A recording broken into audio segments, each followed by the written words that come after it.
Greetings, people of planet Earth. My name is Rostyslav and I'm from a beautiful country called Ukraine. I wanted to personally thank you all for the support and solidarity to our nation in a fight against occupants from Russia, our so-called brothers. I bet you met many people from Eastern Europe, and I bet you wouldn't make a difference between them. You would call them all Russians.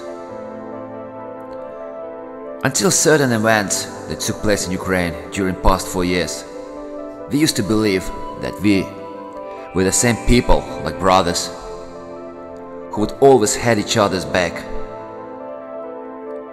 But we've never been so wrong. In this video, I want to make it clear for every one of you that we, Ukrainians, not Russians at all, and we never have been. We've never been one nation with them. We are so different. It is really offensive since then for us to be even called Russian. Love to each other have changed to mutual hatred. And I want to tell you why, when and what caused the collapse in the relationship between two countries, once brotherly nations. I want to get you familiar with the very source of hate that flared up between us. Despite the long history of Ukraine and Ukrainians being pressured by Russia, the real hatred appeared a little more than only 4 years ago. November 2013. President Yanukovych rejected the integration deal. The huge hope that lived in the hearts of Ukrainians who were looking forward to association with European Union, after he received a counter-offer of $3 billion from Vladimir Putin, who persuaded him to join so-called Eurasian Union instead. That led to massive discontent of the Ukrainians, except those who have been brainwashed by Russian propaganda that had and still having a huge influence into eastern part of Ukraine, lives the most of Russian-speaking people of Ukraine, who mainly watches Russian television. The Herald of Kremlin led people to believe that it is only bad future they should expect if united with Europe. The only good they could ever achieve is if they join Eurasian Union, which consists of several post-Soviet countries. After the rejection of Euro integration, people, including students, women, elderly men and women, came out to protest against the Yanukovych's decision. It brought the beginning to an event that will always be remembered in the history of Ukraine, with a whole nation called Maidan. 140 people died in the Revolution of Dignity. 18 of them were police officers that, by the orders of the President Yanukovych, were trying to disperse the protest in the most brutal way possible. Those and hundreds of others were responsible for the deaths of people who sacrificed their lives for Ukraine's better future. On 21st November 2014, by Petro Poroshenko decree, the perished Ukrainian protesters of Euromaidan were posthumously awarded the Hero of Ukraine title.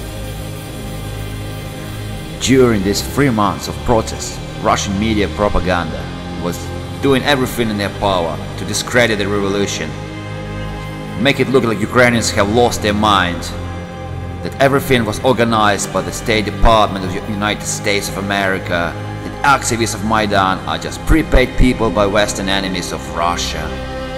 They were telling Russian TV viewers that Ukrainians are stupid and fool, trying to make a total nonsense out of Maidan, the Revolution of Dignity. For all the 140 millions of Russians, as much as the rest of the world, using their channels such as Russia Today and others. Even in Europe and United States, the countries that support Ukraine, billions were spent on anti-Ukraine and anti-West propaganda. All our brothers who believed the Kremlin's lie were laughing in comments under every video that was covering the footage from Ukraine. Everywhere in the social media, they were on to us. They were criticizing us, offending us, laughing at us. People who stood for the country's European vector of development instead of an old and ineffective, very ineffective Russian way. Because we've seen it, we tried it, it didn't work out. Sorry guys, we had to move on. If you're brothers, you had to support us, but you didn't. Even nowadays, it's hard to explain to them that if people rise to defend their rights for a better future, it's not always because America told you so. If you ask any Russian, they will tell you that Maidan in Ukraine was orchestrated by United States of America State Department. This is the most popular argument. And it's just because Putin said so. Now, can they call us and them a one nation? When we are so different inside, we may share some blood.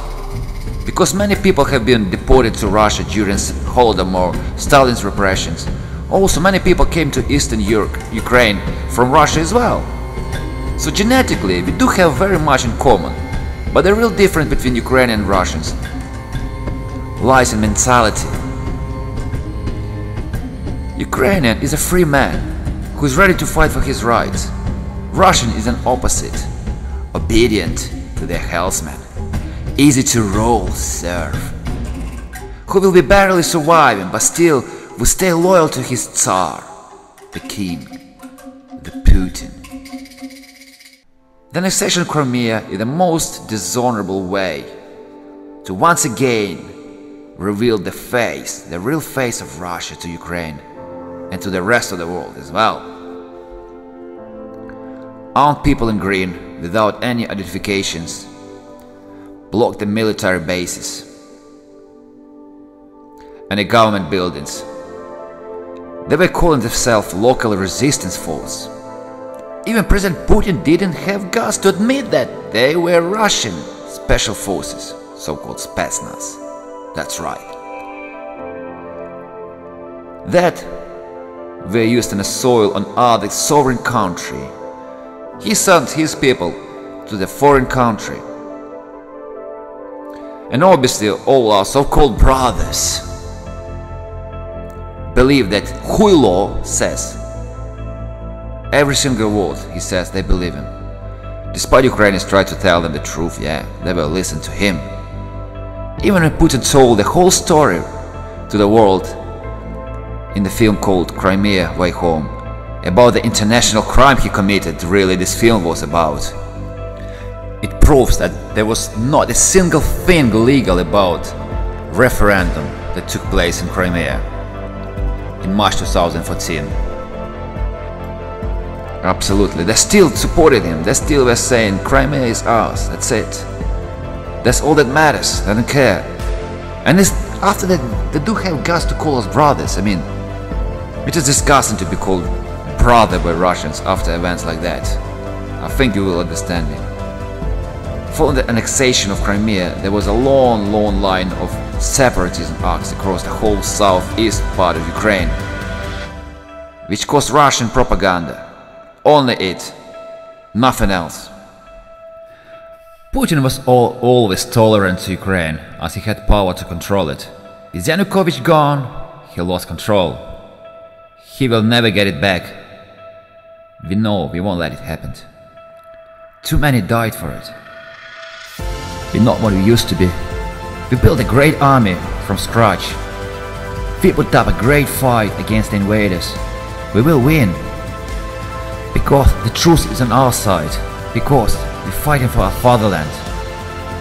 In history, the occupants, they don't win. They always lose.